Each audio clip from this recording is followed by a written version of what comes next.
Hi guys and girls, I'm Obsidian Ant and welcome to 3303. This is where I take a look at the news and happenings in and around Elite Dangerous. Today, Frontier announced the release date for the Lakon Type 10. There appears to be some confusion over the upcoming changes for the engineers, and a LEGO fan has made some rather stunning models of the burning stations. The highly anticipated new ship, the Lakon Type 10 Defender, is due for release this week. This announcement came in the form of a Galnet article posted by Frontier on Friday. The article had this to say: "The Alliance has commissioned the Lakon Spaceways to produce a new ship in response to the recent Thargoid attacks in the Pleiades. The vessel, which has been named the Type 10 Defender, represents a comprehensive revision of the Type 9 Heavy."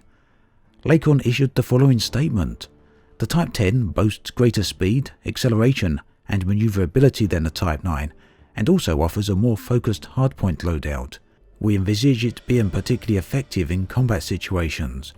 The development is significant in that it represents the first overtly military response from the Alliance to the rising Thargoid threat.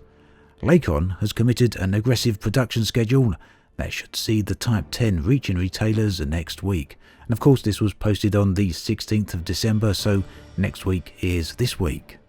So no telling when it's going to go live, but as of this recording it's not on the servers, so I expect it either to go live on Tuesday or perhaps Thursday during the server tick. So it's long been suspected that the Type 10 is going to be a variation on the Type 9, in much the same way that the Killback is a variation on the Type 6, and indeed in this screenshot here we can see just what the ship looks like, and this actually came out during the Frontier Expo. Of course, there was no confirmation then that this is a Type 10, and indeed there's no confirmation right now, but at this point it seems pretty obvious. So this is primarily aimed at combat with the Thargoids.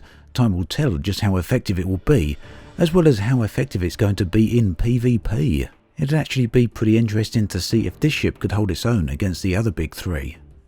At the beginning of December, Frontier posted some updates on their Beyond forum discussing changes coming to the engineers. And now all of these points have been very well received so far, and there's also some more updates and feedback coming from Frontier later on.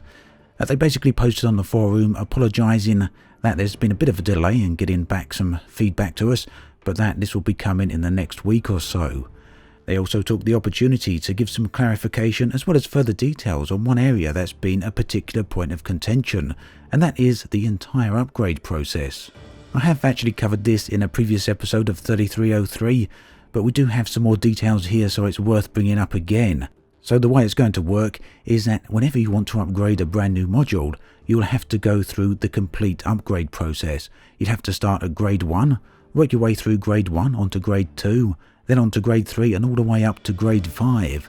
You will not be able to put a grade 5 upgrade straight onto a module. So the additional details that have been given out now is just how many rolls will be needed to get through each grade.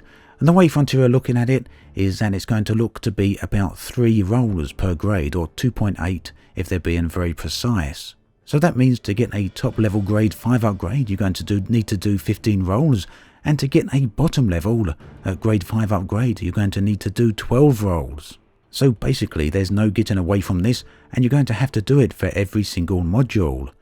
The exception will be modules you already have that have been upgraded with the current system. You'll be able to retain the stats on them, unless you want to switch them over to the new system, at which point they will be downgraded to the top end of grade 4, and then you'll be able to work your way up through grade 5. Now, the most popular concern among most players is the fact that this is likely to dramatically increase the amount of time it takes to outfit a ship at grade 5. However, Frontier don't see this as a problem, and they basically say that the new system should be quicker than the current system. But it's really not clear what they mean by this. It could mean a number of things. They could basically be saying for a brand new player starting from scratch, then the new system will be faster than the existing system. They could also be hinting at the fact that the blueprints are perhaps going to change, and that the resource requirements are going to be far lower in the future. And this, of course, would make the upgrades that much quicker. Especially when you factor in the new material limits, whereby we'll be able to have 100 units of each material held on stock at all times. And there is another factor, and that is the materials trader. This perhaps could also help with the speed of the upgrade process. So at the moment, overall, The point very much is that Frontier have not given us enough details for us to understand the new system, and therefore players can't give good feedback. Ultimately, whether or not the new system is going to be better or worse, whether it's going to be faster or slower, it really does at the moment leave a taste in many players' mouths that many of the upgrades are going to be for naught. You've basically got to go through upgrades just to throw them away, and that feels like busy work. The biggest complaints aimed at the engineers originally was not only the RNG, but also the amount of repetitive gameplay people need to be involved in. And the new system, unfortunately, doesn't seem to go away from that. In fact, on the surface at least, it seems to make it worse. For now though, all we can do is wait for further details, because this could perhaps be a simple misunderstanding, and just maybe with further clarification, it's going to make more sense. Twitch streamer and BBC presenter KateClick is going to be streaming Elite Dangerous over the holiday period to raise money for special effect. So she's going to be streaming daily from the 22nd of December through to the 2nd of January, and you can see her on her Twitch channel. I'll put a link in the video description below. Also, there's a link to the Just Giving website in case you want to go and look at that as well. By now then, pretty much everyone will be aware of the destroyed stations, or the damaged stations rather, out in the Pleiades sector, particularly the most famous one, the Oracle. And now, damaged space stations are not only limited to in-game. Redditor DRGRD posted this nice new image of a damaged space station built from Lego.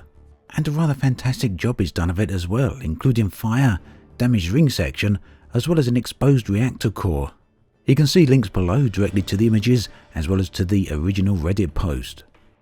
For those of you who have been following me over on Twitch the past few weeks, I just wanted to let you know that tomorrow's Tuesday and I'll be unavailable for that particular stream, and I won't be back for the following Tuesday either, as that's the Christmas week. So sorry for that, but I thought I'd let you all know just in case a few of you would be waiting. That then brings us to an end of this episode of 3303. As always, thanks for watching, and I'll catch you guys and girls next time.